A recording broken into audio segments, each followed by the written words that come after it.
Okay, so let me share my screen and start this presentation. So as you know, today we are going to talk about the lesson modules of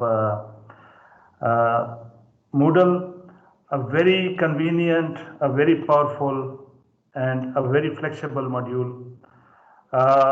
It can be used in a number of ways, and it provides great, I would say, support to the teacher to deliver contents to the students in a number of ways.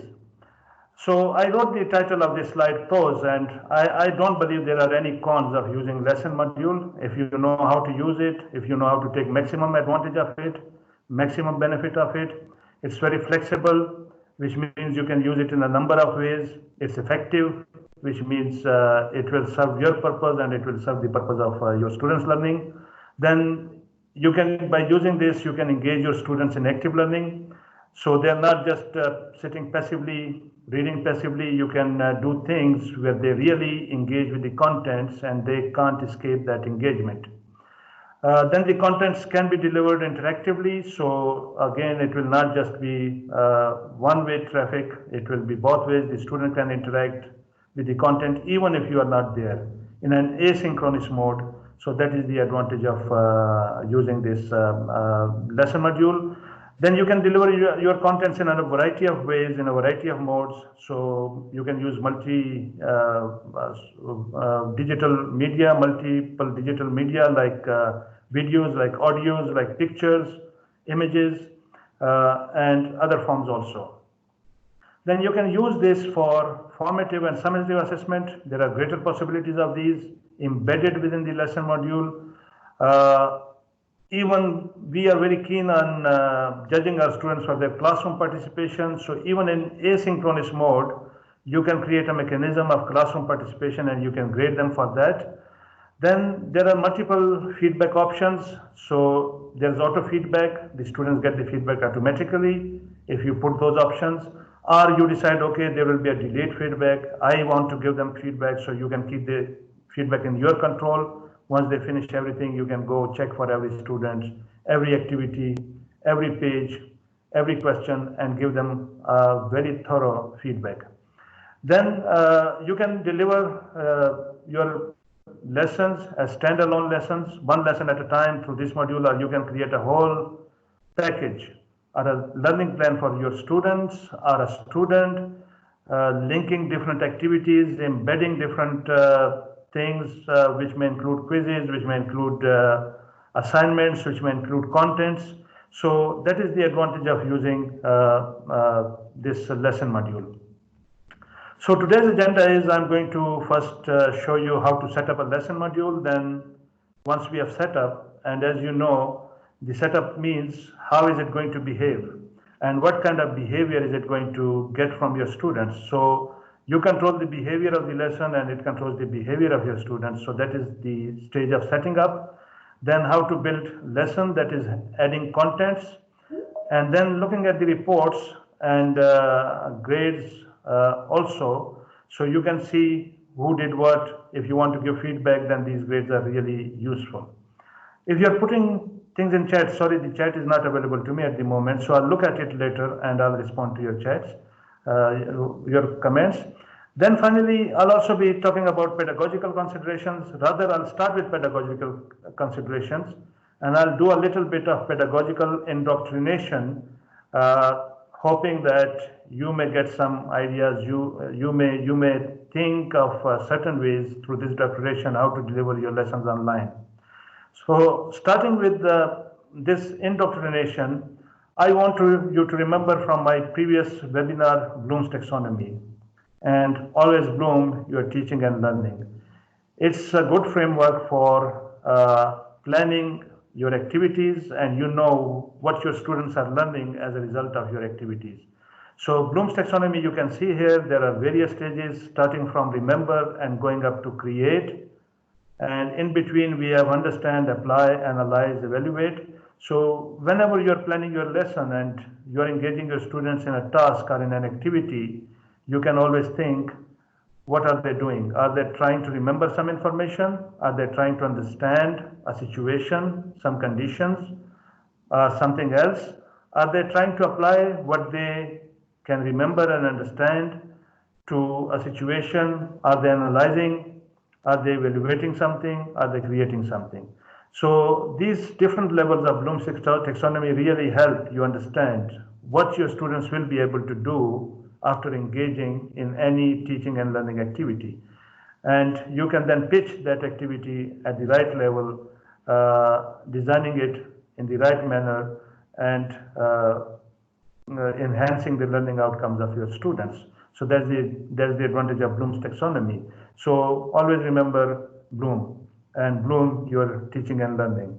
Then you probably also remember from my previous lesson, making time for active learning.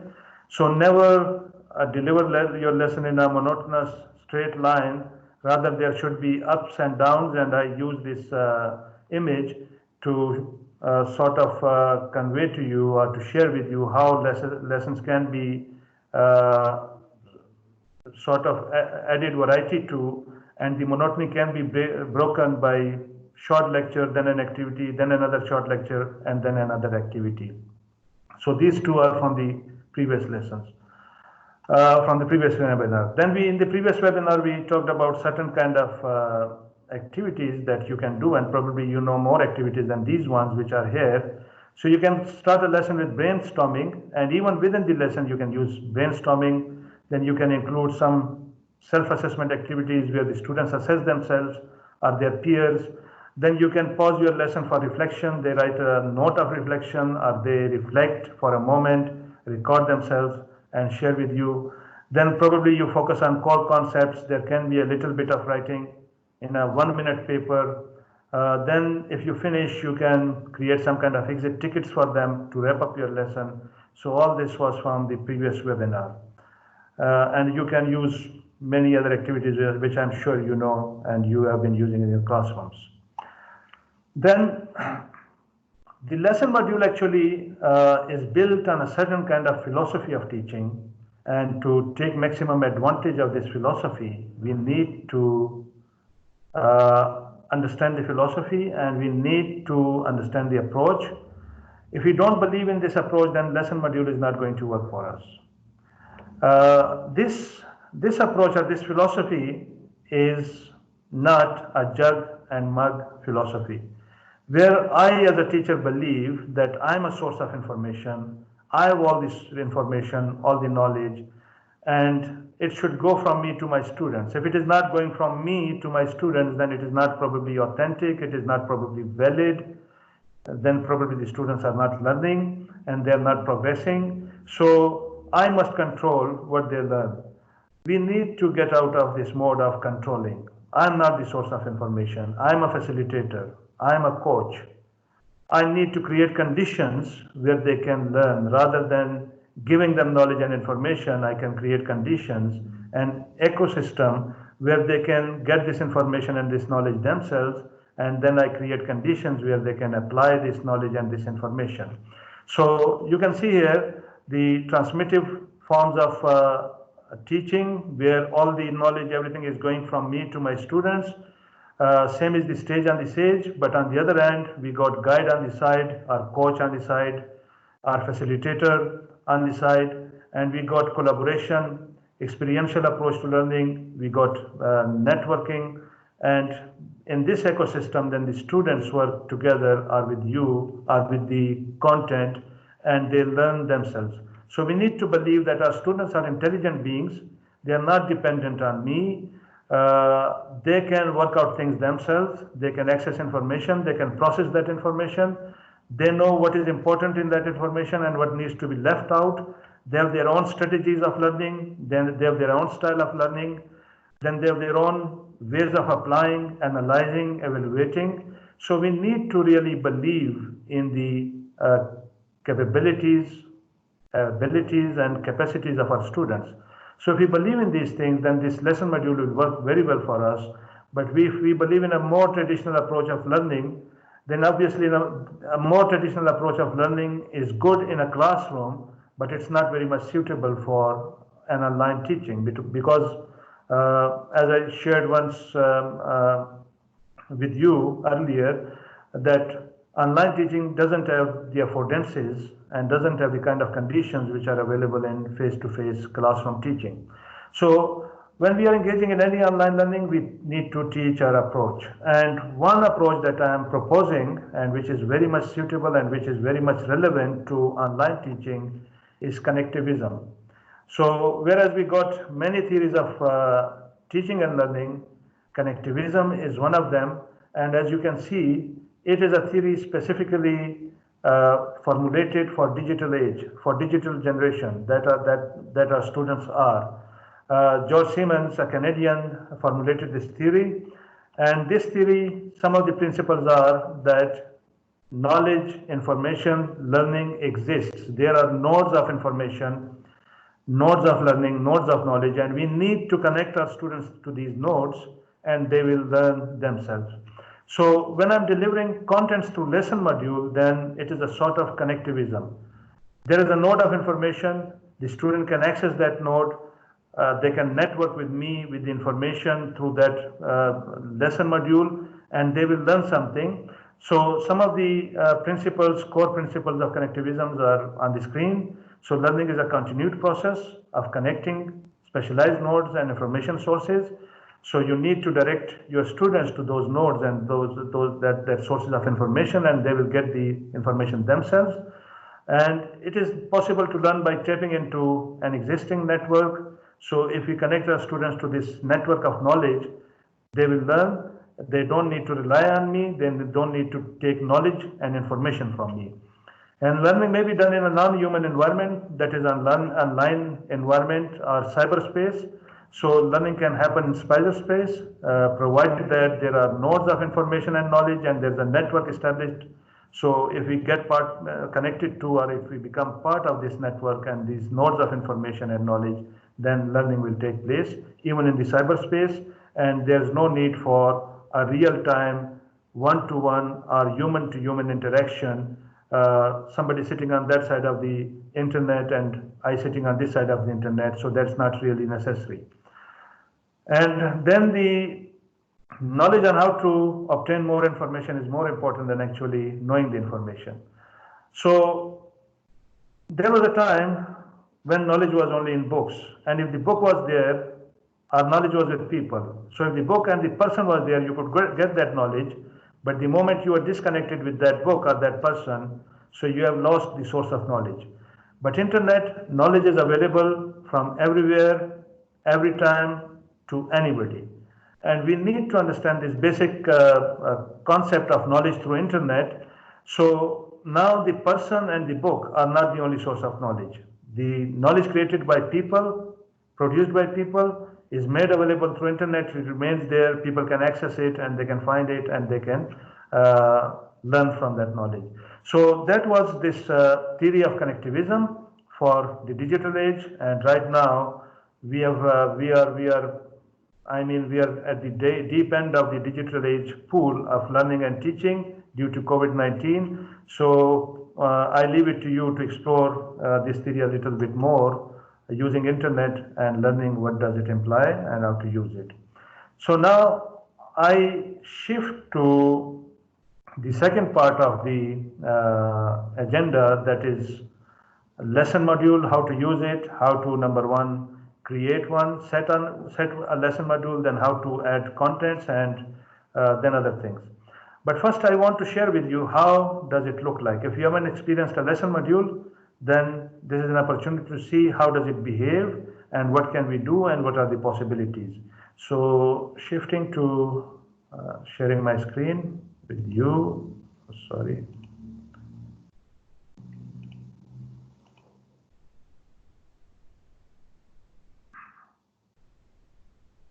So this morning I created a lesson.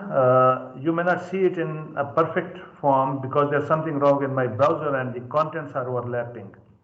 So that overlap is because of some problem with the Moodle theme and my browser. We were trying to fix it since morning but couldn't, and then we will fix it later on. But before I move to show it to you, okay, I'll talk about it later on, but first see how does it behave. So this is a lesson module, and when I click it, I am in the first activity, And in this first activity, I got some contents for the students. So I can play what I recorded here. You will not hear it because I didn't share my voice for you. So you can record yourself and leave the contents there. Then if you think that the student will not be able to access the recording because of the internet speed, then you can add the transcript here. So I added the transcript here. The student can read it, and then finally I got a question for them, and they need to respond to this question in this space. So this lesson starts without me. My instructions are there, the content, in other words, are there, and the student will interact with this content by replying to this question. And they may reply, I did not, suppose, watch this movie. I mean, this is possible, right? You are assuming, we are working on assumptions now, and assumptions don't help in teaching at all. So my assumption was they watched Wizard of Oz, right? And what do you think about the movie The Wizard of Oz? And now the strange thing is my lesson is about hardware software model of a computer, and I suddenly start asking them about Wizard of Oz. So what is the link? And it doesn't even link to my transcript that I provided to them, right? So they may probably say, I didn't watch the movie, and then they may submit this answer. And what they get after this, right? So they get my response. The response is, there's a research method named after the Wizard of Oz. The method gets its name from the original story of the Wizard of Oz written by L.F. Baum. Go to this PowerPoint to find more details about this method.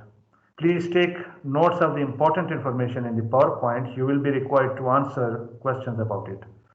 So what I did, rather than telling them directly, I just engaged them with the first part of my lesson, which can be a brainstorming or which can be an engagement technique. And now they need to go to this PowerPoint and they need to look at the contents there. But I got them ready what to expect and what to look at the contents for by giving them some additional instructions. So they know that they need to look at the content because the contents will be followed by answering subsequent questions. So when they click on this link, it will take them to this PowerPoint, which is here, and then they can look at this information. There are 27 slides. They can read the information.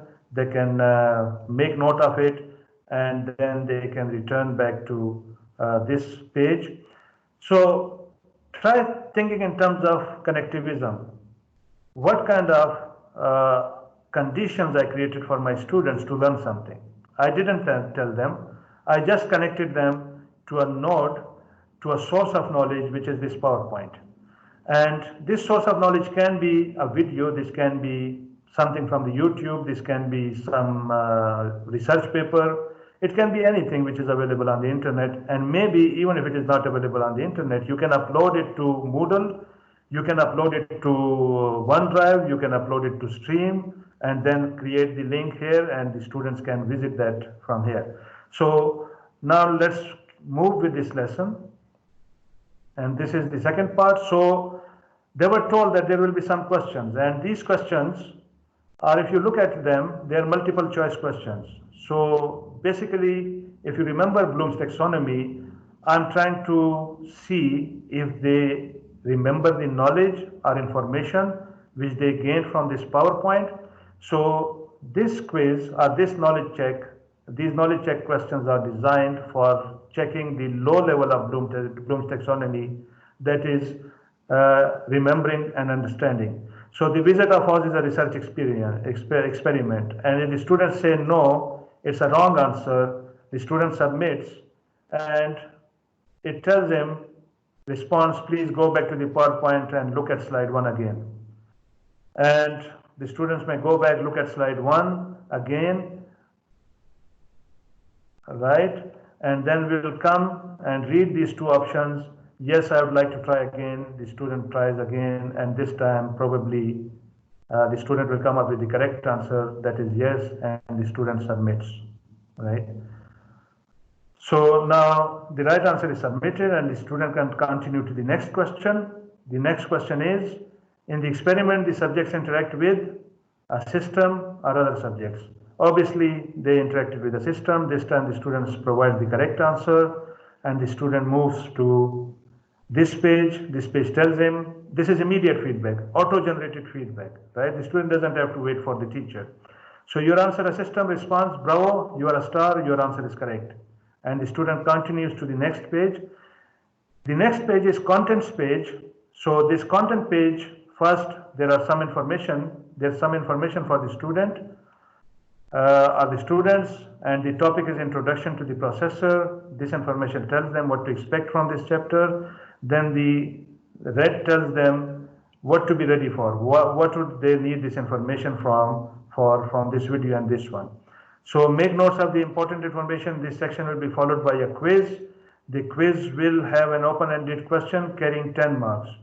So the students now know why they need to watch this video. So this is interactivity and engagement with the content. So they watch the video, and once they watch the video, then they need to proceed to the quiz. And this quiz is an open-ended question. So the student can read the question, what components of a computer system is directly responsible for running a program. They need to write their answer here. And once they write their answer, they submit. And this finishes the lesson for them, right? Now what I did, the lesson doesn't end here. They need to go to another part of the lesson, and I created that link here. So the student will go to this quiz, go to Introduction to Computer quiz, and they will, now because I'm in a teacher view, so I get this edit quiz, but the students will get a quiz here and they will complete this quiz, which may be a summative quiz for this lesson. And then in the same way, instead of taking them to the quiz, maybe I can take them to another lesson or another activity. It depends on what I want them to go and what my plan of learning and the plan of lesson is. So this is how it works. In another example of this is this lesson. This lesson is a little bit more interactive. It's a storytelling. So you are climbing, you and your friend are climbing a mountain in the Alps, but at the last minute then they ask me a question. I answer the question. Let's say this one. I submit. And sorry, I logged out. So I leave it here. At least you got an idea how to do it. Now I'll move to the technical part, how to set up a lesson, how to determine its behavior, right? But before that, I want to talk to you about this editor. This editor has a number of options. For example, you can see all these things. My editor got recording. I can record myself from here. This is audio recording, which means if I need to record a podcast, I can record myself straight away in Moodle. I do not need to go anywhere. And once I have finished recording, this recording becomes attached here and the students can play it and they can listen to it, right? So this podcast is recorded within this editor. The second option is recording my video. So I can video record myself within this editor, right? And now something is preventing my browser because I'm using my camera for this team meeting, so it's not allowing me to use my camera. But I can, the same way, the way I recorded my podcast, I can record my video and I can post it to here in this area. And wherever you see this editor, you can record yourself. So wherever this editor will be, you can record yourself. Now there is a possibility you may not see these options. You may see different options. Why is this so? Because Moodle got a number of editors. It gives you at least 3 options of editors. So how to change these options and to get to the editor that you need? For example, in this editor, if I write a text here, and I want to highlight this text or I want to change the color of this text, there is no option available here. This is because I'm not using the editor which can give me that option where I can change the color of this text. So I can make it bold, I can make it italics, I can sort of adjust its alignment, I can underline it, but I want this text to be in green color instead of gray color or black color, and that option is not available here. For that, I need to go and change my editor, and I can do it from here. So you will see your name here, and next to your name is this small arrow. Click on this arrow. It opens this drop down menu. Choose preferences, go to preferences, and from the preferences choose editor preferences. So you see this editor preferences. Click here, and then from here you can choose one of the editor. The color changing options are in this editor, Tiny MCE HTML editor. It gives you options how to change the color of your text, highlight your text in different colors, but in this editor you will not see this audio and video recording. The audio and video recording is available only in Atto HTML editor. So this is what you can do if you don't see these options, and then once you have chosen your editor, you save changes and you return to your page, right? So now we move to setting up a lesson, and I'll again change my screen. So how to set up your lesson? What are the essentials? The most essential thing is that you need to have a plan for your lesson, what you want to do, how you want the students to move from one activity to another, to another, to another, how to end the activity, how to start the whole lesson.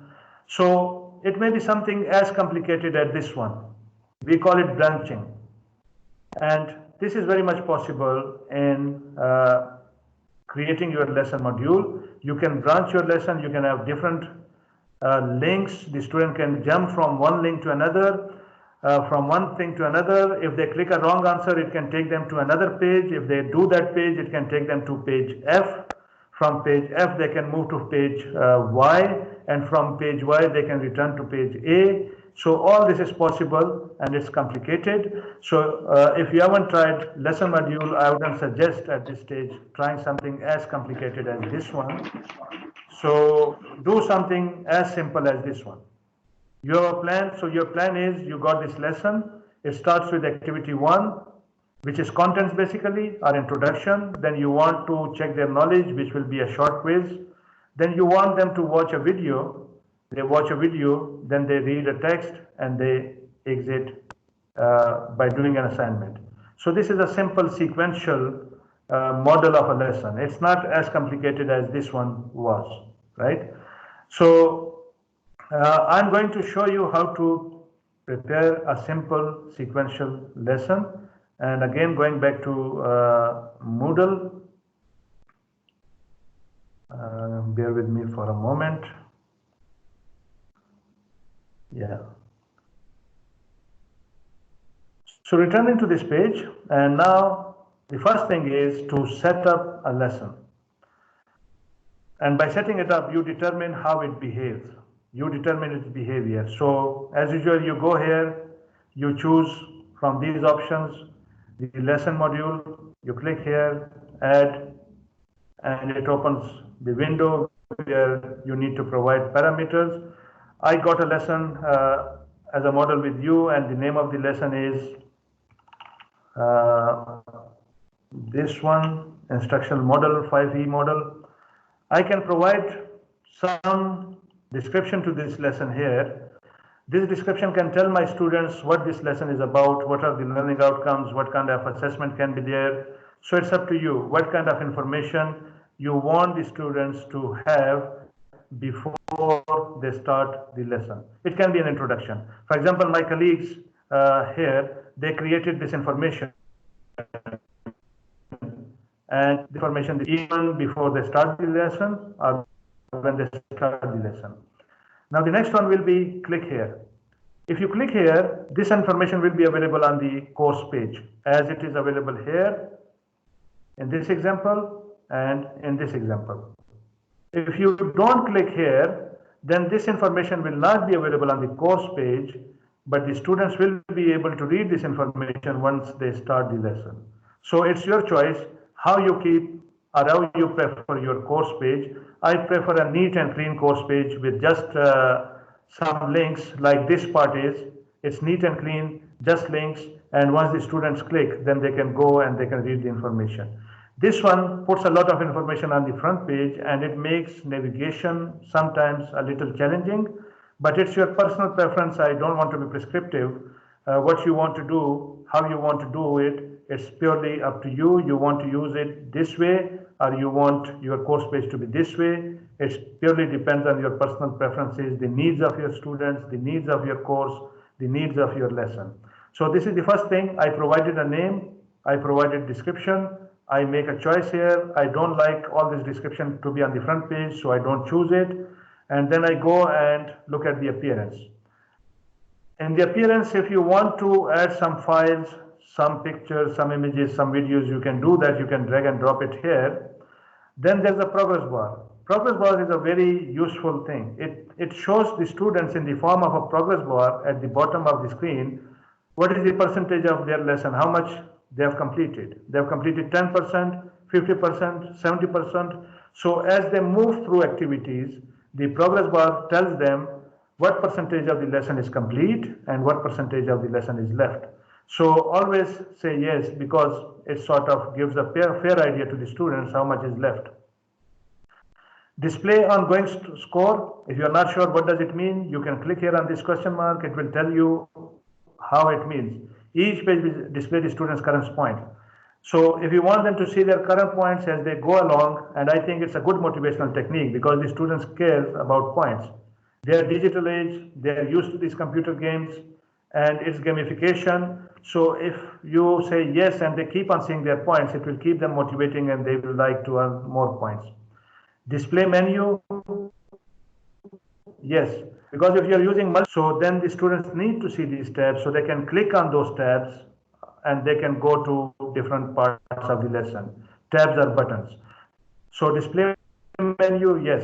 Minimum grades to display menu. So if you want to hide menu, you don't want this to give any choice to the students. You want to control what they do till a certain stage in your lesson. For example, first you want them to know A, then you want them to know B, then you want them to know C, and this is essential and fundamental knowledge. So all of them should complete it, and after they have completed C, then you want them to make choices between D, E, F, G, H, whatever they want to do. So you can then choose this grade because each of these parts will be graded, a grade will be attached to them. So let's say I want my students to do 5 activities, essential activities.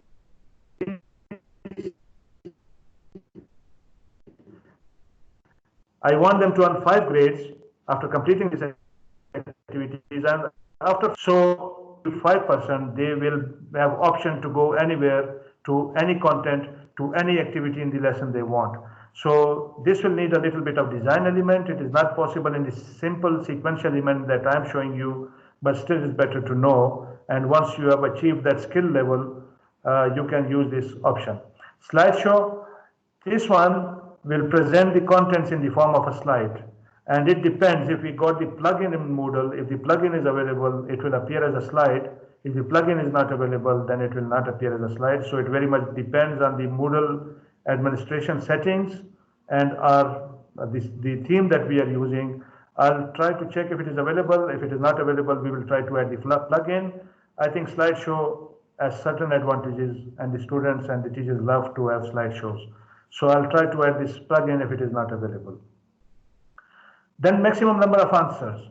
Keep it to the maximum rather than you put 3 answers and then you think, oh, I need to create a multiple choice question with 5 options. Then you need to come here and reset these options. So it's better to keep them to the maximum. Sometimes I even choose 10. I mean, it doesn't cost me anything. So 5 is a reasonable number. So keep it to the maximum so you don't have to come back and readjust it. Use default feedback? No, because I want to use feedback. You saw those sentences there. Bravo, you are a star. No, your answer is not correct. Go back to the slide and read slide 1. So that kind of feedback is only possible if you say no. If you say yes, then there will be the default feedback of the Moodle, not your feedback. So keep it no. Then you want, like you saw in my lesson, at the end of the lesson, they needed to go to a quiz. So you can link that quiz from here, right? I got all these activities in this course, and after completing this lesson, I want them to go and read this book, for example, right? So I can link, once they complete this lesson, they will go and they will read this book. So I can choose. If you don't want to choose anything, you want them to finish the lesson and that's it, then you can choose none. But if you want to link it, then you can choose one from here and they can go there. Availability depends on time. You can also use this lesson as a sort of assessment tool, and obviously all assessments are time bound.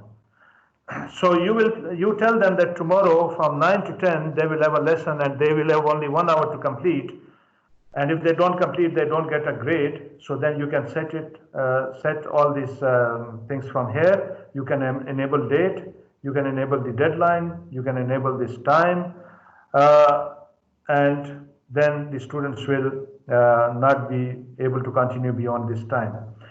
But one thing, if you don't want to enable the date, at least you can enable the time. You want to increase pressure to keep them moving. You want to allocate 1 hour to this lesson or 2 hours. So you think they must finish in 2 hours. So you can just enable time. And when they start a lesson, there will be a clock telling them that this much time is left. So they need to finish this lesson within that time, and after that time, they may not be able to continue with the lesson. You want to add a password to your lesson. You don't want all the students to access this lesson, just a few students, for example. So you can add a password and then you give the password to those few students and they can access it. But normally I keep my lessons open because I want my students all students to access them. And access all the time. So I don't password protect lessons, but if it is an assessment again, and if there's a need, you can password protect.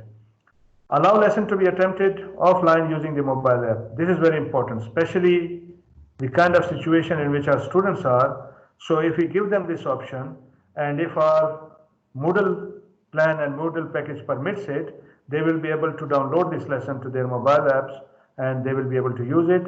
As now I can see, it's not available. So I'm making a note of it, and immediately after this lesson, I'll talk to our Moodle administrator and try to activate this option. So if there's a lesson, the student can download it, they can use it. They don't need internet for that then, and it will facilitate the students who are in areas where the internet service is not good. Flow control. So allow students review. Yes, it's better. I mean, if it is, obviously it's learning. If they can't do it in the first attempt, then why not to allow them to do it in the second attempt, unless it is some kind of summative assessment. So yes, provide options to try a question again, depends. If it is a summative assessment, if it is graded, you don't want them to repeat the question and you want to create fair conditions for all of them, so then say no. But like if it is formative assessment, like you saw in my quiz, example quiz, the student answered incorrectly, then they needed to go to the slide and then they need to do it again. So then I will say yes. Maximum number of attempts. How many times you want a student to attempt a question? So 1 time, 2 times, 3 times, right? Up to you, how you, what's the need of your lesson, how you think. Action after correct answer, follow, no need to change anything here. You can change it here. But sequential lesson, simple lesson, it's better to keep it the normal one. Number of pages to show is better to keep 1, because then there are too many pages on one page and the students need to scroll up and down. So to save them from the scrolling and to get a new segment, a new section of the lesson on the screen every time the student moves to a new section. So it's better to keep it 1. Do not make it 2 or 3, because then it creates unnecessary clutter on the page. But then one disadvantage can be, if you keep 1 page, the second page needs to load and it will take internet time. Experiment with it, and if you say, okay, all the segments of the lesson should be on 1 page and it reduces the loading time for the students in slow internet area, then you can say multiple pages. So all the pages load on one screen at one time, and the students don't have to wait for the pages appearing again and again because of internet speed. So experiment with it, but I prefer for cognitive reasons to keep one page, one item on one page. It reduces the cognitive load, it reduces the trouble of scrolling up and down, and it reduces the confusion. Grades. So if it is a graded activity, then you need to determine these areas. You need to determine, you want to give them points, you want to use a scale. Most of us are using points. Default competence scale, it will be active. If you choose scale, then you can choose the scale from here. But with point, it will not work. Maximum grade is 100. Uncategorized. If you created a grade book at the beginning of your course, then you can link this lesson to that category. So let's say this is participation. Completing this lesson is participation. So from here, then that category will appear in the drop-down menu, and you can choose participation and add it. Grades to pass, so you can determine 70%, 50%, 30%, 40%. Practice lesson, if it is not a practice lesson, then say no. It means the grades there count towards the final grade. But if it is practice lesson, then yes. So it depends on what kind of lesson it is. If it is like a formative lesson, then keep it no, keep it yes, so students can do it again and again, and it doesn't affect their grade. And if you are not using the grade book at all, then there is no need to say yes or no here, because automatically this grade will become a formative grade. It will not be added to the grade book because you don't have a grade book. Custom scoring. What is custom scoring? You can see here.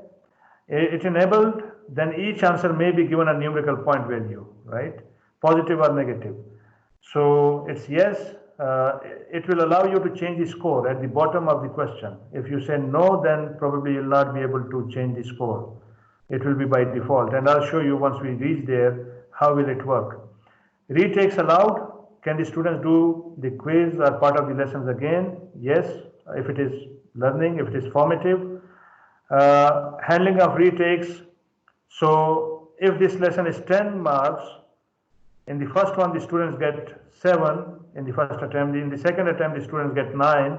In the third attempt the students get all 10. So how you want the score to be added to their final grade? So you want to take the mean of all these 3 grades, or you want to take the maximum, that is 10. So it's up to you how you choose and how you select. Minimum number of questions. How many questions you want to add? As I said, keep it at the maximum so you don't have to come and adjust it. So that's it. We are not using these 4 areas very much in UCA. So you can avoid doing anything with the common module settings. You can avoid doing anything with the restrict access. You can avoid doing anything with the competencies. So these last 4 areas really are not really needed. You need all these areas above to determine the behavior of this lesson activity. So once all this is done, you save and return to course. So now what you did, you set up a lesson. And now the second stage is to add contents to this lesson. So the lesson link is here. And from this link, now you can go and you add contents. I got a lesson, and while showing you adding contents, I'll share with you my lesson so you know what's going on. This is a simple sequential lesson. It's not complicated. So if you can see, it's moving in a straight line, activity after activity, and I got a plan here. So first contents that will appear to the student is introduction. The second will be stage 1, where there is a question, and why I want to use this question as a brainstorming, as a knowledge check, as engaging them, as starting the lesson. So they know where they are, and I know where they are when I go and I check. And if this starts a lesson with a question, they answer this question, and then they do this assignment. So for me, in a way, it will be easier to know how much journey they made from this question to this question. If here they were at, let's say on a scale of 1 to 5, they were at 2 of the scale, which is minimal knowledge, but here they moved to 5, which is maximum knowledge on the scale. So it means they made quite considerable progress by doing this lesson. So if you start with a brainstorming or background check or a knowledge check question, you will know by the end of the lesson what was their responses at this stage, what was their level of knowledge, and what is their level of knowledge now. So that is the advantage, but it really depends on you, on your teaching style, on your students, on your lesson, what to do. You just want to start with an introduction followed by content, and a final quiz, or you want to follow that up and down model where you have contents, then some engaging activities like quiz or knowledge check, then content, then a quiz, then content, then a quiz. So it's really up to you how you plan the sequence of your knowledge, your lesson, and how you put it there. So I got this lesson, and I even got all the details here, all the contents here. So my first stage of the lesson is introduction. It introduces the lesson to them. My second stage is content plus question. So I put some content there, and then followed by these questions, followed by these contents, I got 2 questions as a brainstorming or as a knowledge check mechanism, or even to engage them with the topic. Then I got stage 2, where I again provide more contents to the students, but here I warn them, I tell them what they are going to do with this content. So I tell them at the beginning and even before the content, so they use the content in this way rather than thinking what they need to do with the content, and they come towards the end of this stage and then they know what to do with the content. So even before they engage with the content, I provide my instruction and tell them what they should read and why they should read. Do not leave any surprises for your students. In an online environment, asynchronous environment, surprises are not good idea. Excuse me. Then I got my stage 3, which is a knowledge check of these contents. And I told them here, it will be followed by a knowledge check quiz. I want to know through this knowledge check quiz, whether they learned what was here or not. And it is again breaking the monotony of the lesson. Excuse me. So my lesson started with contents, but now I take it a little bit up. Challenge-wise, they do a quiz, and this will ensure that they really engage with this content because they are warned with the quiz. They just don't read it. They will have their pen and paper probably, they will make their notes, and then this quiz will check them how much they learned in terms of this content. And this is, if you look at this quiz, this is multiple choice questions, and it is the remember level of Bloom's taxonomy, which is the lowest level. Then stage 4, I provide them more contents, and before I provide the contents, I again give them instructions. Make notes of the following information and also consult the links below. Actually, the links are not below. I put the links in the other section, so I need to remove this.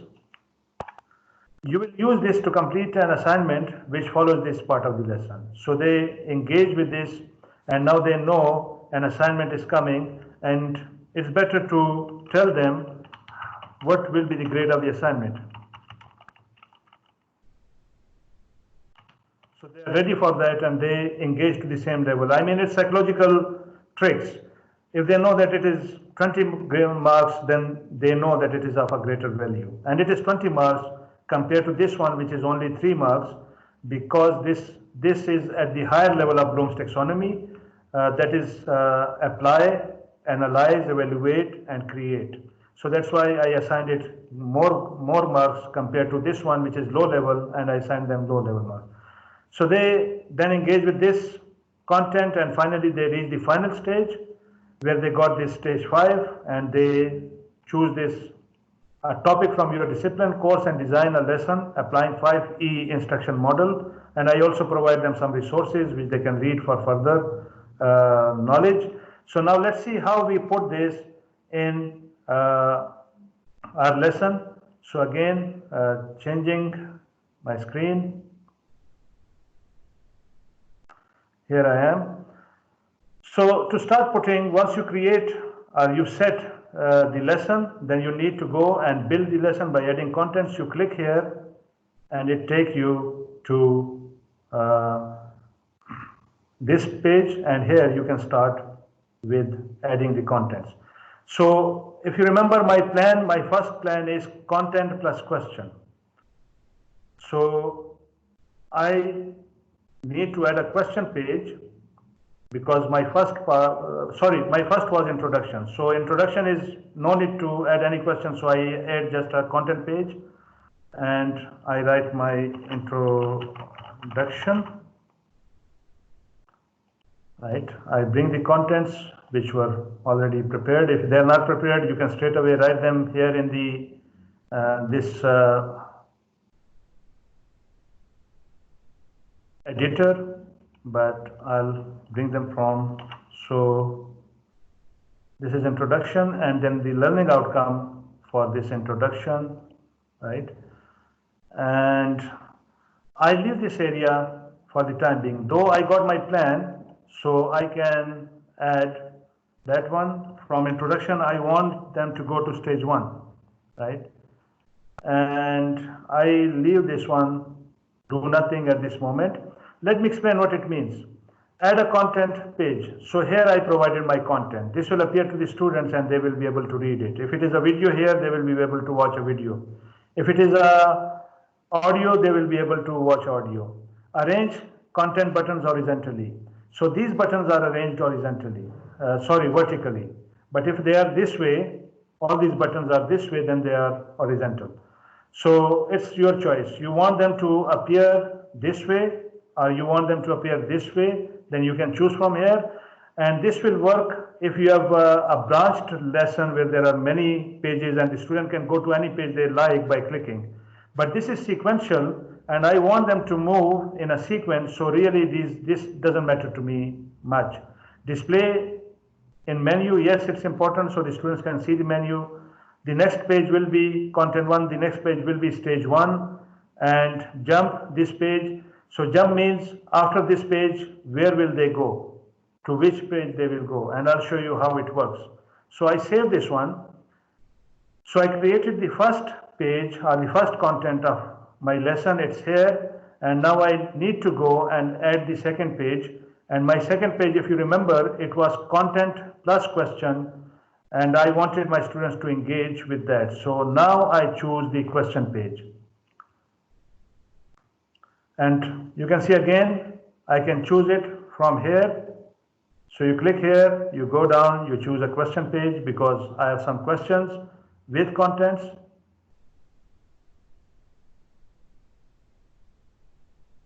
And they need to do these questions.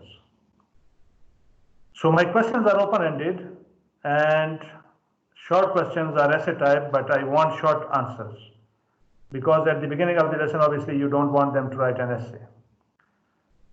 So the name of this stage is stage 1. My contents for this was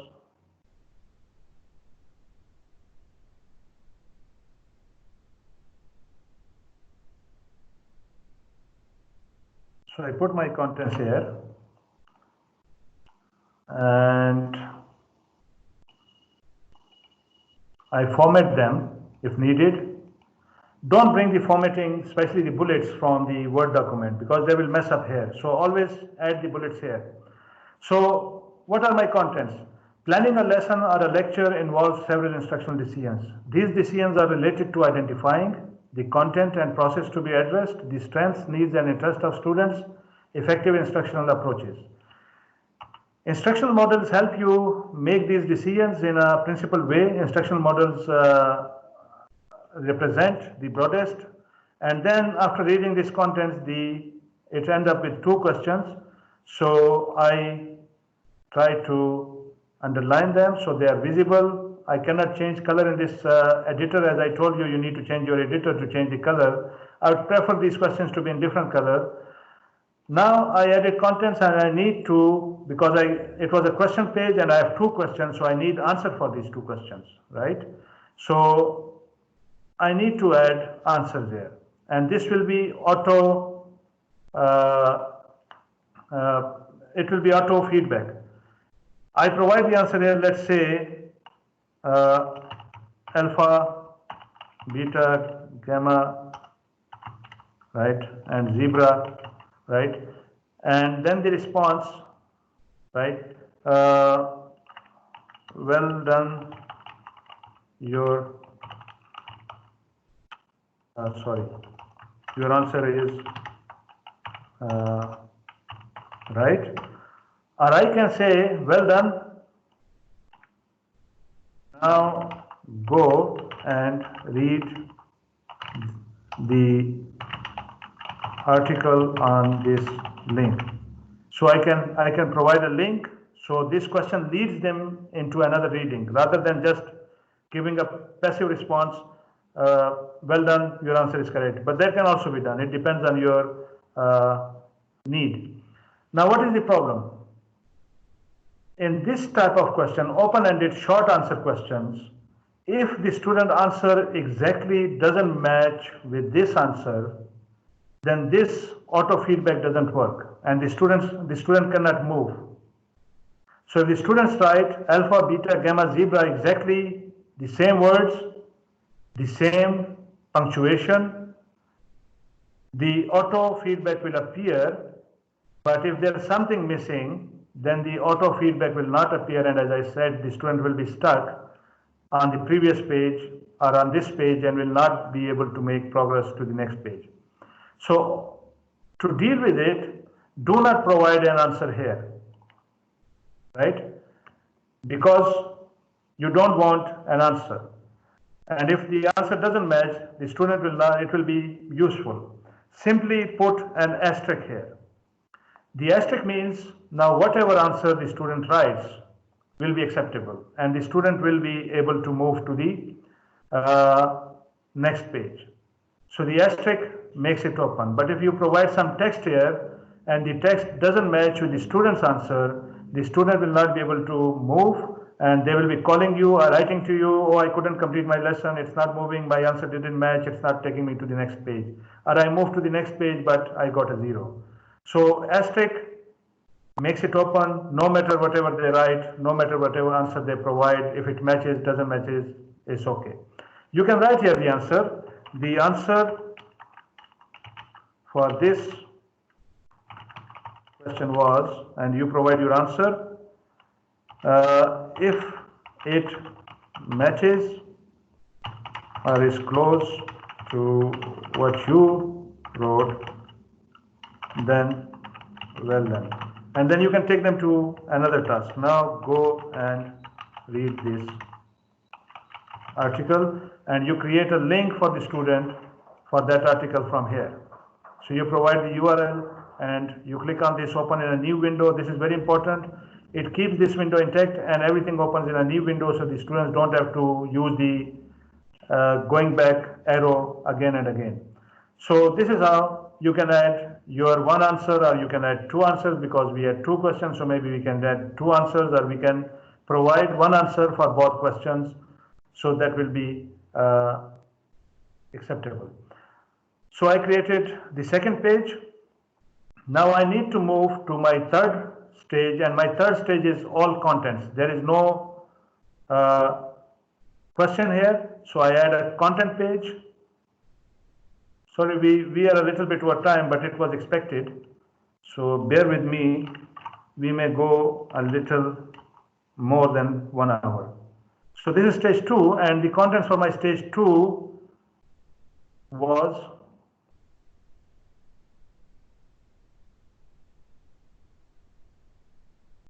so this is my content, and I want to add a little color here, and I want to add, let's say, an image here. So I can go here, choose the image from my computer and bring it here, So from my laptop, I choose an image.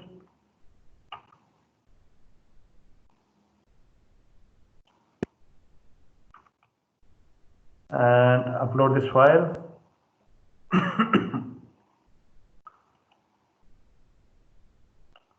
Provide a description here.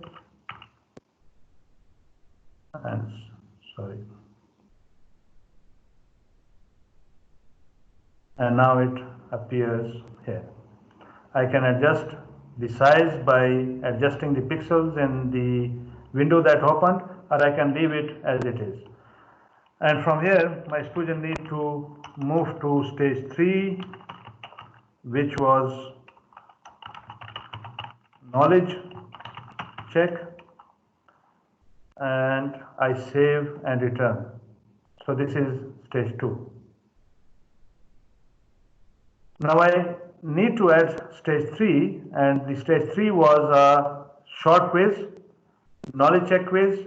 So for that I need to choose question page, and my quiz was multiple choice, so I need to choose this multiple choice which is already there, and it adds. So this is going to be my question number 1, and question number 1 was the model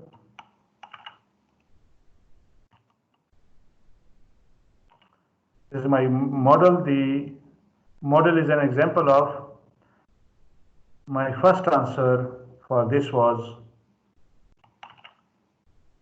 problem based. So this is wrong, for example, let's say response wrong.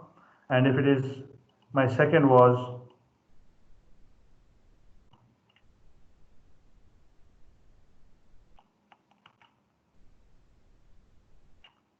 so this is also wrong, and I can add a third, and the third was inquiry based learning. This one is correct.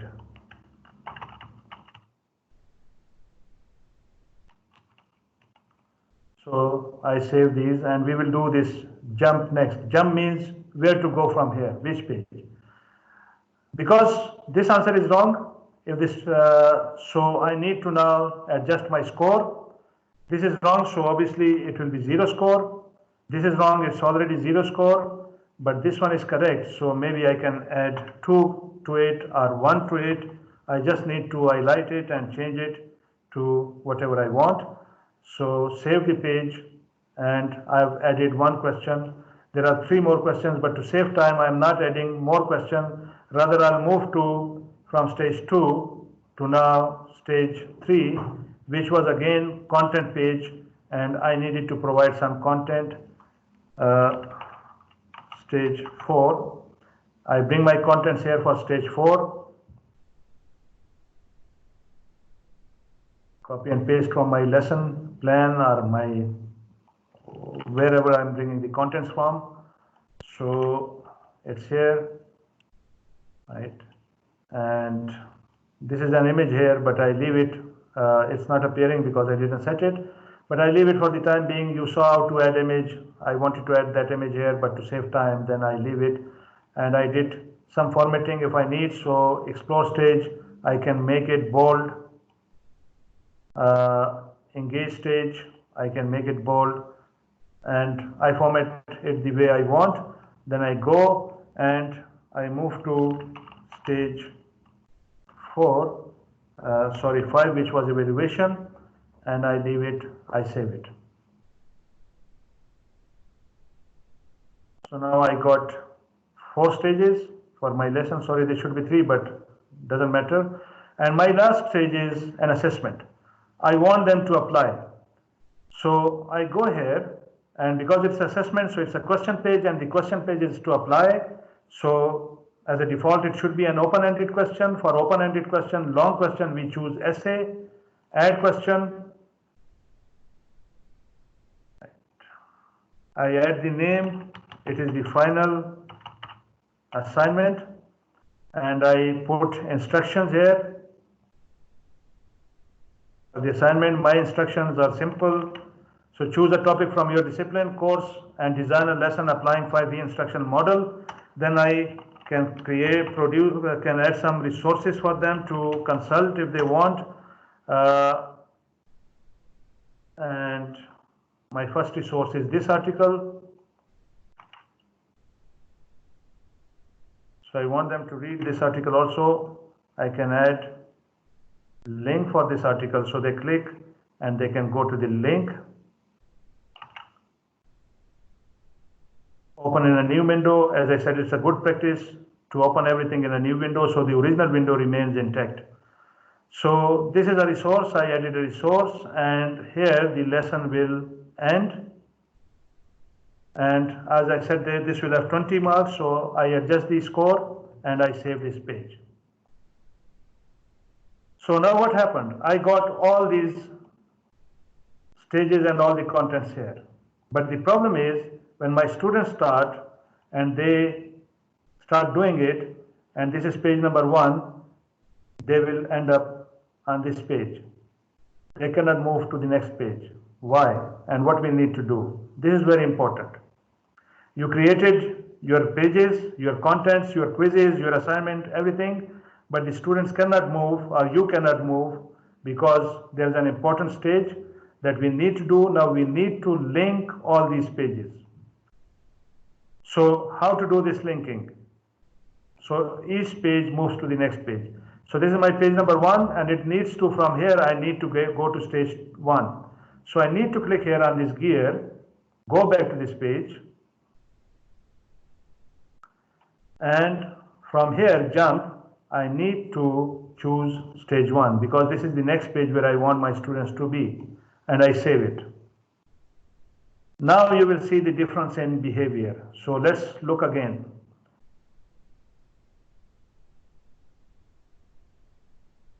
So this was my first page and previously I couldn't move from this page.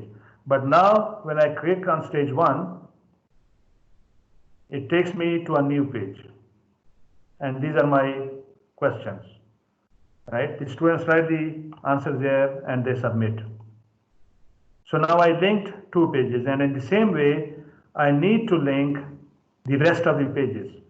So stage 2, stage 1, introduction is linked to stage 1. You can see it here for confirmation. If it is not here, something is wrong. Your lesson will not follow the sequence. Now stage 1 needs to be linked to stage 2. So again, I go here and I link it to stage 2. So from here, I can link it to stage 2 because it's and save page. So now you can see introduction is linked to stage 1, which is here. Stage 1 is linked to stage 2 and stage 2 needs to link to the question, but in this question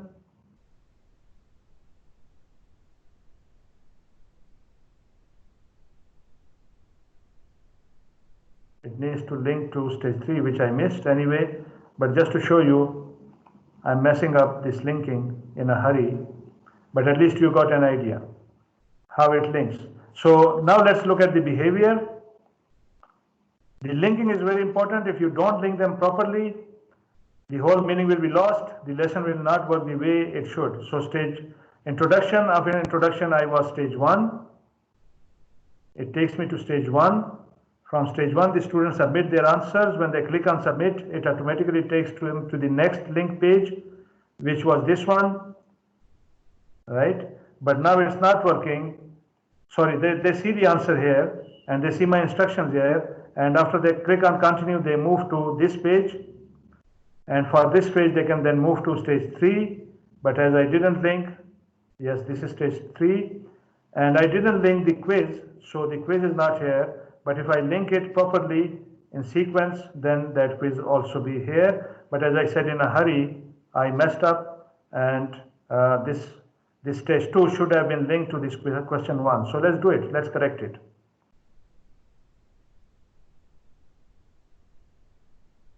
From here, I can correct it. Question 1, save page.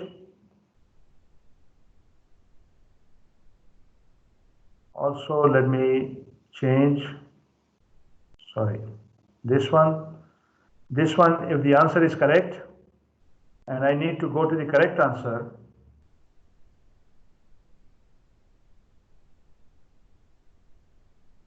the correct answer was the third one. So from the correct answer, I need to link it to stage 4 and save it.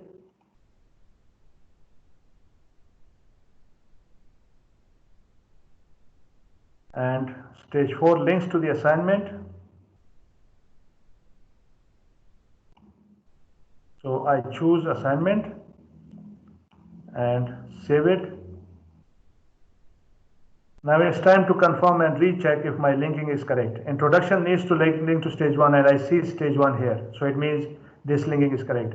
Stage 1 needs to link to stage 2 and I see stage 2 here. So it means this linking is correct. Stage 2 needs to link to question 1 and I see question 1 here. So this means this is correct. Question 1 needs to link to stage 4. Stage 4 is here. And there are next page. Also, why they are there, you will see, I'll explain. So this is correct. Stage 4 needs to link to assignment. It links to assignment. This is correct. And then at the end, the assignment is the last one and the lesson needs to end. Now let's see how will it behave to the students and if our linking is correct or not. So my first stage was introduction. The students read this in 1 and then they need to move to stage 1. They move to stage 1. They read this one. They answer here. They submit. It takes them to again to my instructions here, my feedback. The feedback appears at the bottom. They read the feedback and then they can continue. They move to stage 2. They read this and because it is only reading, so they can, and if it is a video, they need to watch the video. So now they come here to the question 1. They answer this question 1. Let me answer it wrongly. Or maybe this was wrong. Submit. What happens if the answer is wrong? It tells me my answer is wrong and I would like to try again, or no, I just want to go to the next page. Let's try again. If there's a grade, obviously the student will try again. This time, let me see if I'm correct. I submit. And again, I'm wrong. So let me try again. Right. And now this one, there's no question that it's wrong. Right. And this one is, bravo, you are a star. And I continue to the next stage. Then I read these contents and the instructions there should be in different color. All these contents, and then I go to stage 5, which is an assignment, and I submit this assignment. The students need to write their answer here and then need to click on this link and it takes them to this article. And when I clicked on open in a new window, so it didn't disturb this window and it automatically opened in a new tab. They submit this answer and they are done. And now they can go to the textbook, which I said will be the next activity, and they can go to the textbook and here they can read the textbook. Now one last thing, what to do with the grades. So you can see here, when I am on this preview page, I can see reports. So preview is when I see my lesson and I can edit that lesson. Sorry, I can see the lesson, how it behaves. Edit, I can edit my lesson, add more pages, remove pages, change the contents of the pages, create links here, and all these things I can do on this edit. And it can be in the expanded form. But as I said, my browser is not working properly now, so the contents may overlap here. But luckily this time it worked properly and I can see all this and I can even make edits from here without having in the list format. So expanded and collapsed. Collapsed, it appears as a list and easier to deal with, right? Then reports. Reports tell me what happened. This student Suhail, he didn't do anything, 0%. 8th of August, didn't do anything. But this student was good, Ben. He completed it, it took 8 minutes to complete it and he scored 35%. So rest didn't do anything. So from here I can get a view of who did what, how much time was taken. There's a content overlap here due to the problem with Moodle. And then at the end, I can get an average.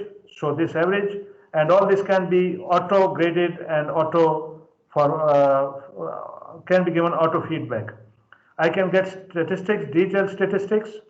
So in detailed statistics, what do I see? I can see all these tasks and all answers. So like for this essay task, I can see all answers, right? So I can see these details, and now I want to grade an essay. I want to grade, let's say, Suhail for this task. So I click here. I can see Suhail's response here. And then here I can provide my comments. And then here I can provide the grade. So from 1 to 5, because this was set 5 maximum, I can give him 5, or I can give him 0, or I can give him somewhere here, depending on the performance. I can save changes, and you will see now it has become green from orange, which means it is graded. And once you grade all of them, then you can email the graded essay or whatever it is. Or if there's no need, the grades can automatic, just one click and the grades will go. So this was how to set up a lesson, how to use it. Great tool for asynchronous learning and teaching. And now if you have any questions, you can turn on your mic and you can ask questions. Or if you want to comment, give some ideas, how to use it, add some ideas, you are welcome. Sorry for going over time, but I wanted it to be detailed and nothing left to like wondering how to do it. So apologies for taking 20 minutes over. Any questions, any comments, please feel free to turn on your mic and comment.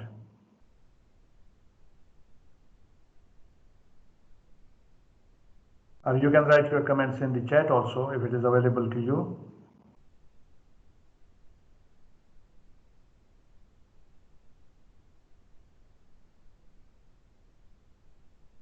So if there are no comments, thank you very much for your patience and for joining me.